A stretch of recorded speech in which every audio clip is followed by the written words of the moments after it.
सुगिलाम्बरधरं देवं दधिवर्णं चतुर्भुजं पुरुषं ध्यायेत् सर्वगणोपशान्तये हवेच्छध्यार्थं पूजितो यातुरातुरैः सर्वविघ्नहरस्मै गणाधिपतये नमः।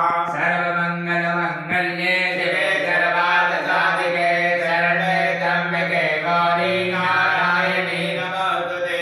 सर्वदा सर्वकार्येषु नास्तिदेशाममङ्गलम् येषामृतेस्तो भगवान् मङ्गलाय तनो हरिः।